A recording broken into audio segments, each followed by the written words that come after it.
programang ito ay rated SPG. Striktong patnubay at gabay ng magulang ang kailangan. Maaaring may masiselang tema, lengguwahe, karahasan, sexual, horror o droga na hindi angkop sa mga bata. Ikaw ang aking lala sa gabing marinig. Ikaw ang May galit sa puso ng anak ni Giselle na si Justin dahil sa ginawa nito sa kanya. At tuluyan na kayang lumala ang sakit ni Lynette. Magandang araw at eto na nga tayo sa ating pinakahabang tagpo sa abot kamay na pangarap. Welcome to my channel. Please don't forget to like, comment, and click the bell button para lagi kayong updated sa aking mga videos. Samantala, nagtalo ang magkapatid na Robert at Giselle dahil sa laging pinagbibintangan ito ni Giselle, si Zoe na ikinagalit ni Robert. Ipinagtaka naman ito ni Giselle dahil magkasama pa lang sila na naghahanap ng sapatos kanina, tapos ngayon ay nagagalit ito sa kanya. Biglang tumayo si Robert at sinabi sa ating niya na, "Hindi mo ba nakita si Zoe? Naaapektuhan na siya. Winiwis na nga niya na mamatay na lang siya. Hindi ka ba naaawa kay Zoe?" Nagsorry naman si Giselle kay Obeng pero hindi maialis kay Giselle na malakas ang kutob na may kinalaman si Zoe sa nangyari sa papa nila. Sigurado ko na hindi mo mararamdaman yon dahil kasi nabubulag ka sa mga drama niya sa'yo. Pero ako hindi. Sabi ni Robert na alam kong nagigiliti ka dahil wala tayong nagawa para iligtas ang papa. Pero huwag mo namang gawing panakitputa si Zoe para mabawasan ang gilit mo na nararamdaman mo. At kung sakaling may mangyari kay Zoe, hindi ko mapapatawad ang sarili ko. Sa galit ni Robert ay nabanggit nito na kung sakaling buhay ang anak niya at gawin din niya ang ginawa niya kay Zoe, ano kaya ang mararamdaman mo? Magsasorry pa sana si Giselle kay Obeng pero pinakiusapan na siya ni Robert na wag na muna silang mag-usap. Kaya walang nagawa si Giselle kundi umalis na lang nang wala sa sarili niya. Samantala, kausap ni Lynette si Doc Katie dahil hindi na maganda ang nangyayari sa kanya at kailangan niya nang magpatingin kay Doc Evangelista para matulungan kanya. Tumanggi si Lynette magpatingin dahil sabi niya hindi na kailangan at okay na siya, tsaka nakakahiya. Bigla naman dumating si Chang Susan at agad nitong tinanong si Lynette kung anong nangyari sa kanya dahil nabalitaan niya na nakipag-away daw si Lynette. Sinabi ni Katie kay Chang Susan na si Lynette ay may sintomas ng PTSD, hypervigilant at may anxiety due to anticipation of judgment or misunderstanding. Ipinag-alala naman ni Chang Susan ang sinabi ni Doc Katie kaya tinanong niya si Lynette kung nakausap niya na si Annalyn at kung may alam na siya tungkol dito. Tatawagan sana ni Chang Susan si Annalyn pero pinigilan siya ni Lynette na wag nang sabihin at hayaan na lang siya sa lolo niya. "Andito ka naman, ang gusto ko lang naman yung may makasama ako." Pumayag naman si Chang Susan na samahan si Lynette. Gustuhin man din ni Katie na samahan niya si Lynette pero hindi pwede dahil may mga schedule pa siya sa gabi. Sabi naman ni Chang Susan na siya na ang bahala kay Lynette at sasamahan niya ito sa bahay niya. Pero ayaw ni Lynette na umuwi dahil natatakot pa din siya na baka balikan siya ng mga taong nanloob sa kanila. Dahil sa trauma ay nagiging matatakotin si Lynette. Kaya pinakiusapan niya si Chang Susan na dumito na lang muna sila sa East Ridge. Pumayag naman si Chang Susan. Habang nagkatinginan naman sila ni Katie at si Chang Susan dahil pareha silang nag-aalala para kay Lynette. Samantala, nakausap na ni Giselle ng personal ang nawawala niyang anak pero hindi niya ito nakilala at naging hindi maganda ang una nilang pagkikita dahil nakita siya nito na aksidente niyang nabangga ang isang babae na may dalang kape dahil hindi siya nakatingin parehas sa dinadaanan nila kaya natapunan ito ng kape. Humingi naman ang paumanhin si Giselle sa babae at sinabihan niya na ibibili na lang siya nito ng bago.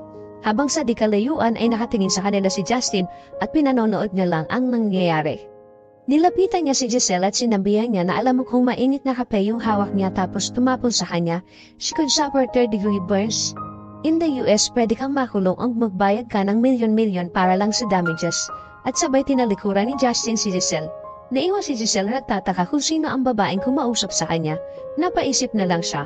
At bigla naman dumating ang janitor at sinabihan ni Giselle na pakiminutes na lang po. Habang nakatingin si Giselle sa babae habang papalayo ito. Samantala, nag-alala naman si Moira kay Zoe dahil hindi pa ito tumatawag sa kanya at naisipan niya na pumunta sa Apex para dalhan ito ng pagkain. Sa Apex, dara-diretsong pumasok si Moira sa loob ng hospital pero sinita siya ng gwardya at sinabi na bawal po kayo dito ma'am. Pero nagpumilit si Moira kaya hinabol siya ng gwardya. Sabi ni Moira na dadalhan niya lang ng pagkain ang anak niya. Habang pinipigilan ng gwardya si Moira ay nakita sila ni Giselle kaya nilapitan niya ito. Sabi ni Giselle, "Anong ginagawa mo dito Moira? May binabala ka na naman bang hindi maganda? Baka nakakalimutan mo na ban ka dito sa hospital at bawal ka nang pumasok dito." Sabi ni Moira na dadalhan ko lang ng pagkain si Zoe Hindi ba pwedeng ibigay ko na lang ang pagkain sa kanya? Sabi ni Giselle, I don't think your daughter is a little girl para dalhan mo pa siya ng food. Sabi ni Moira na alam ko kahit na ilang taon pa ang anak ko, she still be my baby. At hindi mo lang pala yun alam dahil hindi mo maiintindihan kasi ayaw mo nga pala ng anak. Kasi nga, pinamigay mo yung anak mo, diba? Hindi naman nagustuhan ni Giselle ang sinabi ni Moira kaya nagalit ito at tuluyan nang hindi pinapasok si Moira sa Apex kaya ikinagalit din ito ni Moira. Samantala, sa paglilibot ni Justin sa Apex Hospital ay madami na siyang nalaman dahil sa mga nakausap niya na mga nurse tungkol sa mga tanyag. Maya-maya ay may tinawagan siya para sabihin na naandito siya ngayon sa Apex Hospital. Nakita ko na sila at nakilala ko na si Dr. Santos. Nabisita ko na rin si Lolo sa ICU, malungkot nga lang dahil hindi ko siya nakausap dahil sa kalagayan niya. At nakita ko na rin si Giselle Tanyag, ang ina kong ipinamigay ako at hindi nga lang niya ako nakilala. How I wish na siya na lang yung nakahiga dun sa ICU at nag-aagay buhay at hindi si Don Pepe. May galit sa puso ni Justin para kay Giselle. Sa kabilang dako naman habang binabantayan ni Chang Susan si Lynette ay nakatulog ito. Kaya hindi alam ni Lynette na lumabas muna si Chang Susan. Nagising si Lynette na wala siyang kasama kaya ikinatakot na naman niya ito dahil nararamdaman niya na may dahan-dahang nagbubukas ng pintuan. Takot na takot si Lynette at hindi niya mapigilan ang takot niya na nararamdaman dahil sa sinapit niyang trauma. Kaya napasagaw ito sa takot nang makita niya si Chang Susan lang pala. Humingi ng pasensya si Chang Susan kay Lynette kung ikinatakot niya yung pagdahan-dahan niyang pagpasok dahil ayaw sana niya itong magising dahil alam niya na natutulog si Lynette. Kaya ipinag-alala na din ni Chang Susan ang sobrang matatakotin ni Lynette at kailangan ng malaman ito ni Annalyn. Habang si Giselle naman ay bumisita din sa kanyang papa at ipinagdadasal na sana ay gumising na ito dahil hindi na nila alam kung paano nila malalaman ang totoong nangyari sa papa niya. Nagkakatampuhan na din sila ni Ubeng dahil kay Zoe na pilit ipinagtatanggol ni Ubeng na walang kinalaman si Zoe sa nangyari sa kanilang papa. Pero iba si Giselle, malakas ang kutob niya na may kinalaman si Zoe. Kaya sabi ni Giselle sa kanyang papa na tunungan mo ako papa, malaman namin kung sino ang gumawa nito sa'yo. At napaiyak na lang itong si Giselle. Samantala, sinunod naman ni Annalyn ang ipinayo ni Doc Rindo na puntahan ang Lolo Pepe niya sa ICU at kausapin ito, baka sakaling makakuha siya ng response mula sa lolo niya dahil minsan ay nakakatulong din ito kapag kinakausap nila ang mga pasyente.